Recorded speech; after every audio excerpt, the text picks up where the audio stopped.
this week we're going to be looking at the last and final of the primary emotions, and we're looking at the emotion of fear. Fear.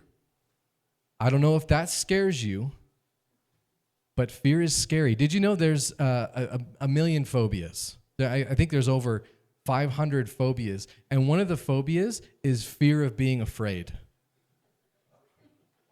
I'm just going to say, for that poor person, they are caught in a circle left and right. Like, I don't know if I'm afraid. I can't figure it out. I'm still, There's over 500 different phobias. Not all are rational. Many are irrational. Fear of cars, fear of air, fear of heights. That's a rational one. Anybody? I mean, can you imagine standing on the cliff looking straight down? Your heart starts to beat a little bit. Fear. Fear is an emotion, and it's an emotion that God gave us, okay? It's a really big emotion in the evolutionary mind. It's the survival emotion, right? How in the world would the species have survived if we didn't have the emotion of fear to, tell us when danger is upon us? But God gave us this emotion, and so what is it? That's what we're going to look at this morning. And then how can we overcome it? That's the question this morning. How can we overcome the emotion of fear? Psalm 139, verse 23 says this. This is David. He says, "Search me, O God, and know my heart. Test me and know my anxious thoughts. Point out anything in me that offends you, and lead me along the path of everlasting life." Father, as we come before you, and we dive into your word this morning, I ask that you would test us, that you would point out to us, give us understanding of our anxious thoughts, give us an understanding of what goes on in our heart. Father, there are so many things in our life that produce fear and anxiety and worry. Father, I just pray you would reveal those things this morning, and that we would hear from you how we can overcome that through your word and through who you are. In Jesus we pray. Amen. Fear is an intense and unpleasant emotion caused by the belief that someone or something is dangerous, threatening, or likely to cause pain or harm. Let me read that again. Fear is an intense and unpleasant emotion caused by the belief that someone or something is dangerous, threatening, or likely to cause pain or harm. What is your reaction when you see the little toddler walk over to the wood stove and get ready to do this? Ah! Scream at him. My little girl the other day, I made her cry. She was holding an 8-pound weight. That's where I'm at in my workout. Don't judge it. 8 pounds is what I can do. But she was holding an 8-pound weight, and she was walking like this with it. Not really like a toddler. She's bigger than that. And she bare feet. What is my brain thinking? If she drops that thing, it's going to cause a little bit of harm, some pain. And so I'm afraid for her, and I go, "No, Aslan, put it down." Not really put it down. Dodge your feet. I freaked out for a quick moment. My initial reaction was fear that something bad was about to happen, right? Fear is an intense and unpleasant emotion caused by the belief that someone or something is dangerous, threatening, or likely to cause pain or harm. If you're home alone at night and you hear someone cough, what do you feel? I thought I was alone. Start to feel a little fear. You're hiking a trail and you come around the bend and you see a mountain lion. What happens? I had a coworker years ago. She was hiking with her dog, and she was mad at the dog in telling the story to all of us because the dog didn't alert her to this mountain lion that was literally right around the corner. And she said she froze up and she tensed up. The next day, and for like 3 days after, she had pulled her back. She could hardly move because her whole body had stiffened and seized to the point she could hardly even move at the simple sight of an oversized cat. Fear. right? If you open your refrigerator and your wife jumps out, fear. I'm just saying. And it's okay to cry. That happens to you. Fear is an emotion that helps us sense danger and move toward safety. And regardless of the reason, this is an amazing thing to think about. The physiological reactions that we have to fear are often the same. Maybe they vary in length or in intensity, but the fear that your body's reaction to coming around the corner and seeing the mountain lion versus coming across somebody that you have a history with, and maybe there's trauma and it's unresolved, and you come across them in the grocery store suddenly, it's the same physiological response. This is what your body does. It goes into the fight or flight response, okay? Your breathing increases. Your heart rate increases. Your blood vessels around all of your vital organs, they dilate to allow increased blood and oxygen flow. Your muscles tighten. You get goosebumps, okay? Blood glucose spikes, readying a store of energy. Calcium and white blood cells also begin increasing. What your body's doing is it's getting you ready for either the fight of your life or the escape of your life, right? That's what's going on. And our body can flip real quick. We can go, ah, and have that quick moment of fear and then realize, oh, it's just my wife jumping out of a refrigerator at me. Whew. Or we can stay there for a really long time. And it's interesting, a lot of us live our lives in this constant ebb and flow of worry and fear, and guess what your body is struggling to do? Your body is struggling to process things normally because you're constantly in a physiological state of, All the blood goes to your vital organs. Guess what's not vital? Digestion. Guess what a lot of people with anxiety feel? Digestion issues, because their body isn't processing what they should be processing because they're in this physiological state of fear. There was a day my wife, start that over. My wife loves me. We'll start there. She also likes to startle me, and I'm pretty easily startled. And one night I locked up the house, did the deadbolt, whatever. And I thought my wife was in bed. And so I went into the bedroom, and at nighttime, I don't have my contacts in, okay? I didn't have my glasses on either. I am blind as a bat, okay? I wouldn't be able to tell you, aside from where you sit, because you always sit in the same place, I couldn't tell you who you were if I didn't have contacts right now. I'm just blind as a bat. And my wife laid down next to the bed in the dark like this. And I want you to know, when you're walking to your bed, you don't expect the floor to scream at you. But when I walked upon her, she went, ah! I crumbled to my knees. I probably went into my black belt move, and then I fell to the floor. She has done this more than one time. Every time she does this, you want to know what happens to me? I crumble. I fall. I go into this physiological state of playing dead. I freak out. And you want to know what happens now? This is where fear ties into emotional baggage. There are times now that I approach our bedroom door like this.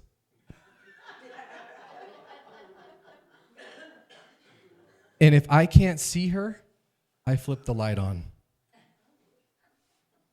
This is what fear does. Because we had a moment that made us scared, now we go through our life, and every time we come across that same moment, guess what we're doing? It may be a relationship. It may be uncertainty. It may be, you fill in the blank. Fear from that past situation jumps and leaps out at you, and now you're tiptoeing, trying to figure out how I can get through.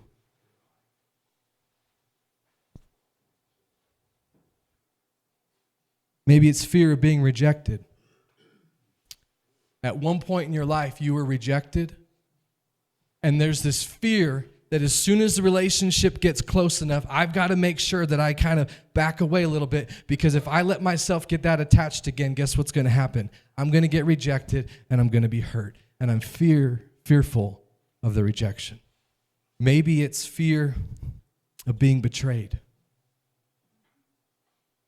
It's hard to trust when you've been betrayed. It's hard to believe people when they've lied to you. And you get to these moments where you need to trust, or you've got this decision to make, but they betrayed you once, or someone betrayed you in the past, and now everybody's a threat to possibly betray you. Because why? Because you're afraid of being betrayed. And so you're looking at the relationship like, I don't know about that one. Maybe it's a fear of being abandoned. Maybe it's a fear of not measuring up, not being good enough, a fear of failing, a fear of being embarrassed. Maybe it's a fear of what other people think about you, or what you think other people think about you. And so in your mind, you're just constantly playing this game of, I don't know if they really saying what they mean that they're saying. I don't know if they really feel that way. I don't want to experience the letdown, so I'm afraid, so I'm going to keep my arm at bay. Maybe it's a fear of the future. Because if you look at your past, you know there was a lot of things that were worth being afraid of.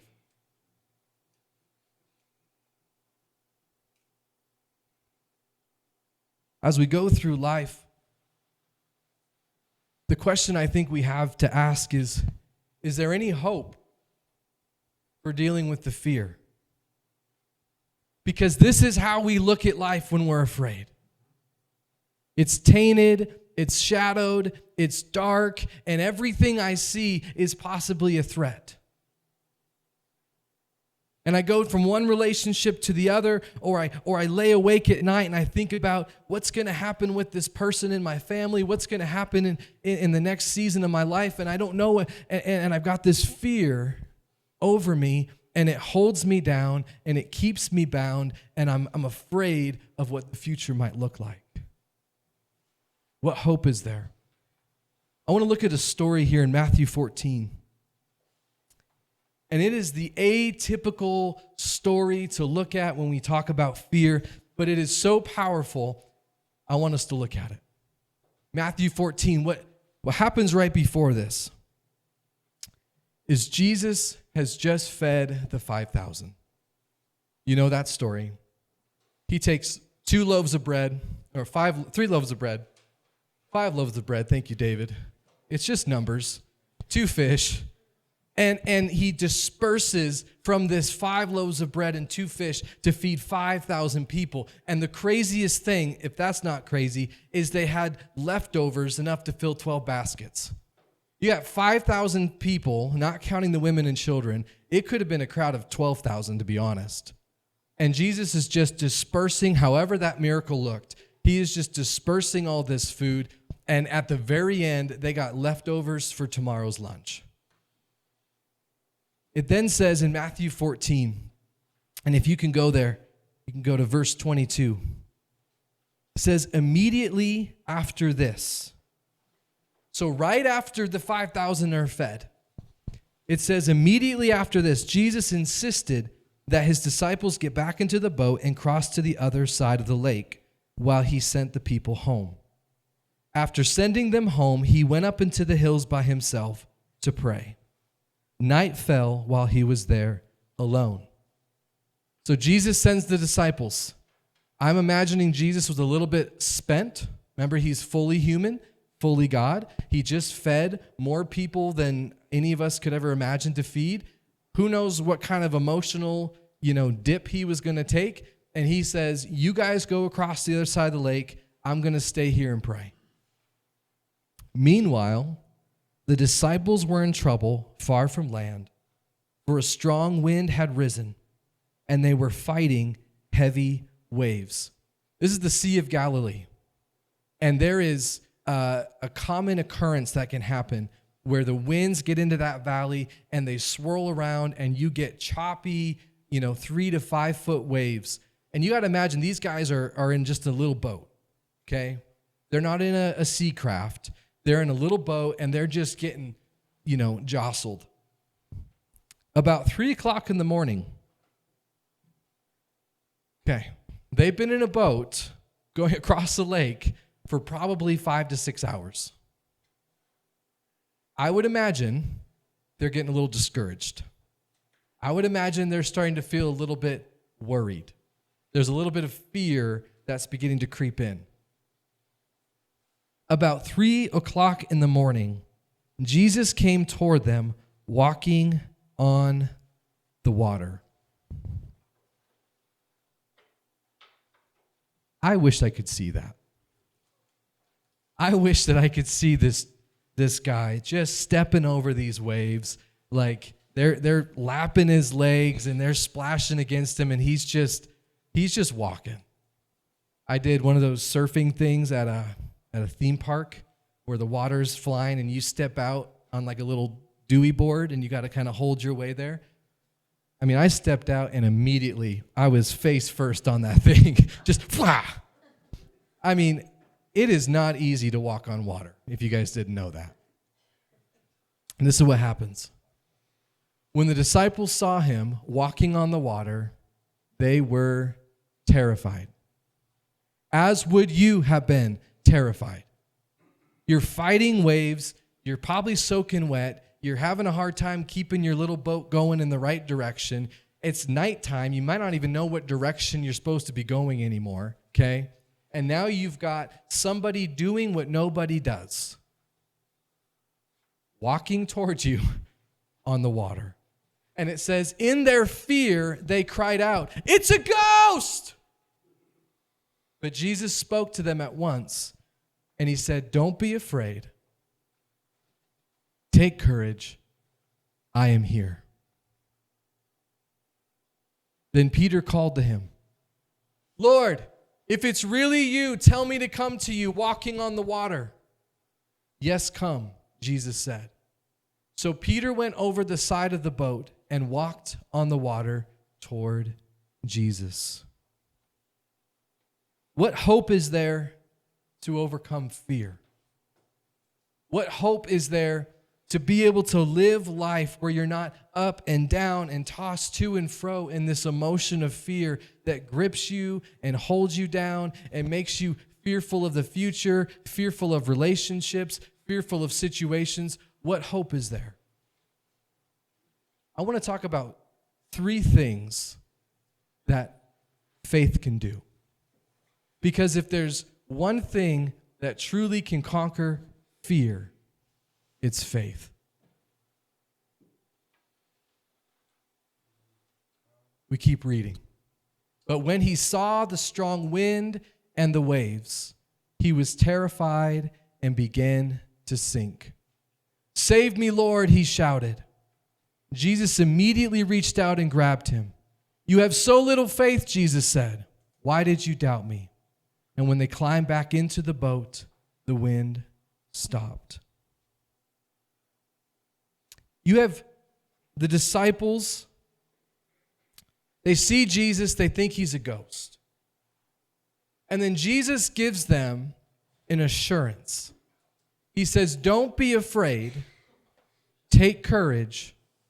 I am with you." And then you see Peter, not fully convinced, say, "If it's really you, call to me, and I will come to you to walk on the water. I find it interesting. Walking on the water was Peter's idea.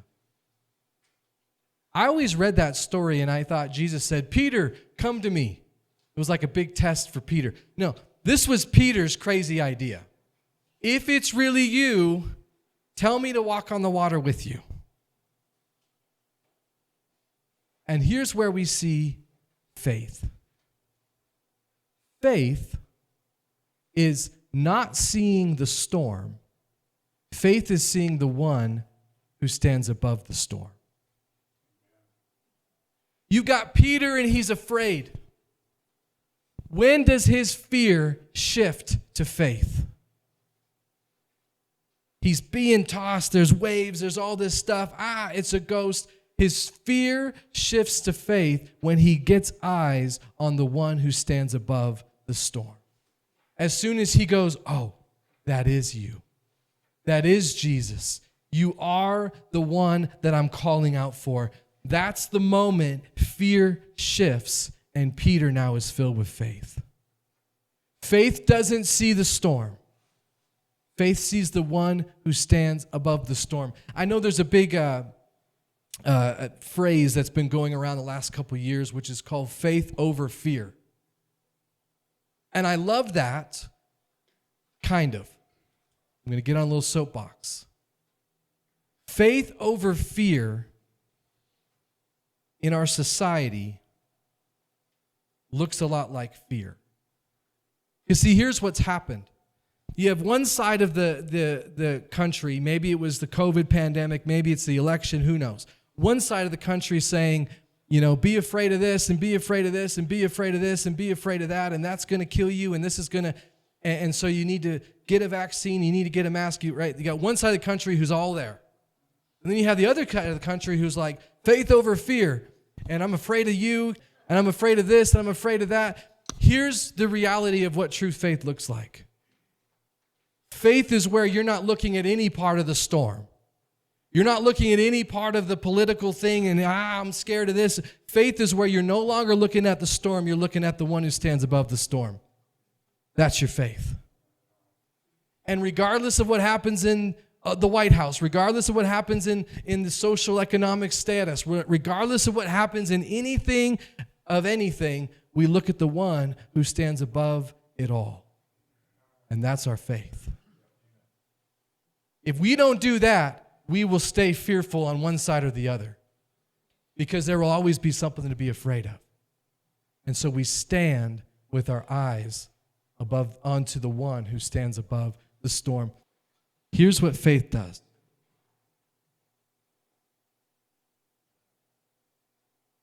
Faith leads us to obedience. Faith leads us to obedience. We will stay in fear unless we step out in faith and into obedience. Look at what Peter. Imagine if Peter had said, hey, Jesus, call out to me, and then he stayed in the boat. You know what would have happened with Peter? He would have kept being tossed to and fro in the boat, and there would have been fear creeping into his heart. Faith leads us to obedience. What hope is there to get over fear? Faith that leads us into obedience. The moment Peter steps out of the boat, can you imagine? Imagine real quick. You're right there, and you're looking at 3 to 5 foot waves. You can have all the faith in the world, but if you never take that step, your faith is worthless.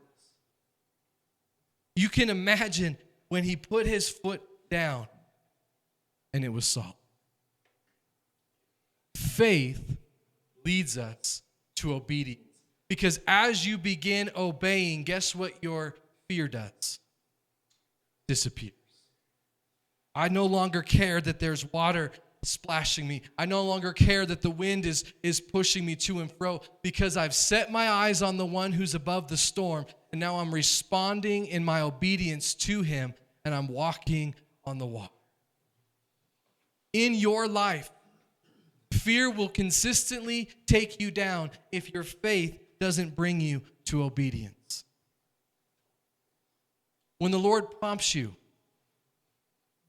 you're going to move here, you're going to go there, and He's leading you and you're filled with fear, when you begin to step out in obedience, your fear will disappear because your faith is leading you toward the one who stands above all. Faith leads us to obedience. Look at this verse here in James chapter 2. It says, you say you have faith, for you believe that there is one God. Good for you. Even the demons believe this, and they tremble in terror. How foolish! Can't you see that faith without good deeds is useless? Don't you remember that our ancestor Abraham was shown to be right with God by his actions when he offered his son Isaac? You see, his faith and his actions worked together. His actions made his faith complete. So God's prompting you to go to this person and ask for forgiveness. And you're afraid, and you're scared because of all that has happened in that relationship. Your faith will lead you to obedience. If not, you will stay in fear.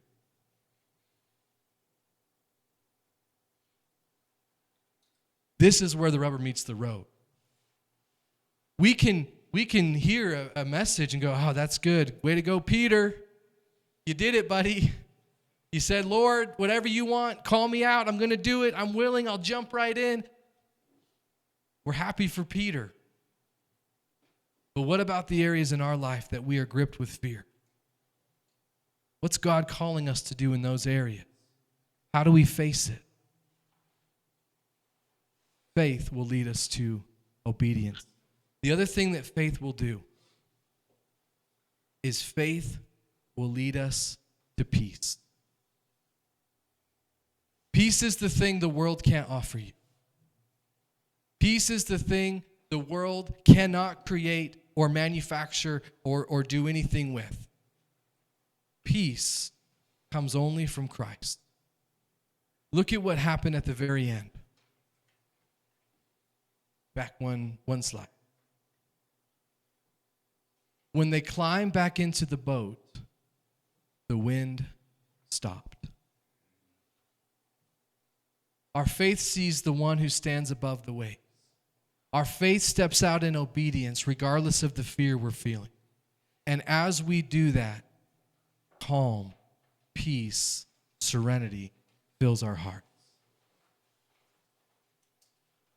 It says this in Philippians. Don't worry about anything. Instead, pray about everything.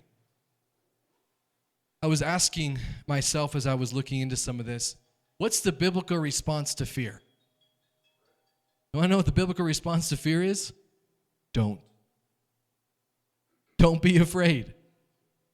There is a spiritual fear we should have, and that's the fear of the Lord. Different whole thing. But God's response to fear in our lives is to say, don't be afraid. Be of courage. Take heart. I'm with you. And Philippians, Paul is saying, don't worry about anything. Instead, he said, pray about everything and tell God what you need and thank him for all that he's done. Do you see what Paul's doing there? He's saying, don't worry about anything. Instead, get your eyes up on the one who's above it all. Tell him what you need. Thank him for what he's done. Keep your eyes there. And then it says this, then you will experience God's peace, which exceeds anything we can understand. His peace will guard your hearts and minds as you live in Christ Jesus. It is an uncomfortable thing when you have been living in survival mode your entire life to learn how to live in peace. because peace feels vulnerable to the person in survival mode. Peace feels threatening to the person in survival mode. And when you've been in fear your entire life and you've had to watch out for everybody and they're going to get you from behind and the left and someone's going to stab you in the back, peace is the last thing you want to feel because you have based your safety and your security on the idea that you have fear and you can protect yourself. And Paul is saying, don't worry about anything. Don't worry about the backstabber. Don't worry about the gossiper. Don't worry about anything. Instead, pray about everything. And when you do, there will be peace that floods your heart that you cannot understand. David said it this way as we come to a close. Psalm 23, verse 4. I had to pull out the New King James Version for this verse because that's what I remembered as a kid. The other verse didn't sound as cool.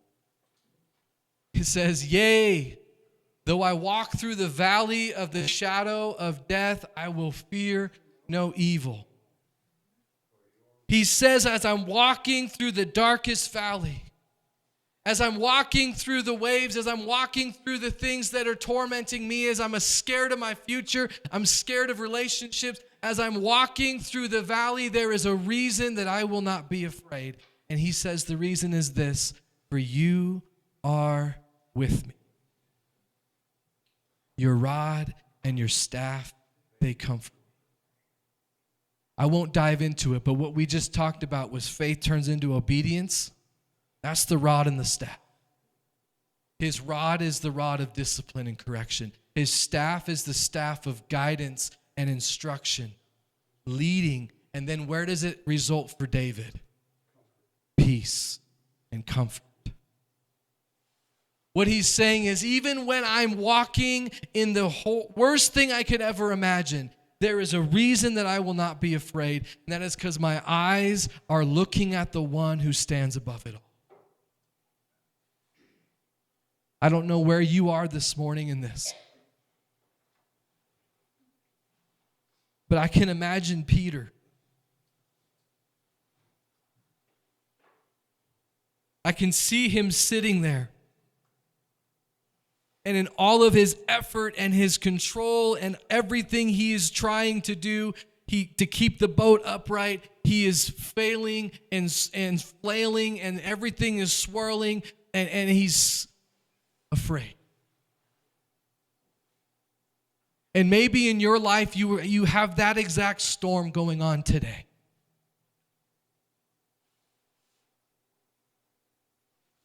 Can I tell you that there's one who is walking above the waves of your storm? Can I tell you that there is one who is able to reach out and pull you up and set your feet on solid ground? As our worship team comes up, we're going to be singing this song, Firm Foundation. And my hope and my prayer this morning is that for you, instead of being the man who peeks into his bedroom afraid of what might jump out to get it, that for you this morning, you can look at that fear in its face,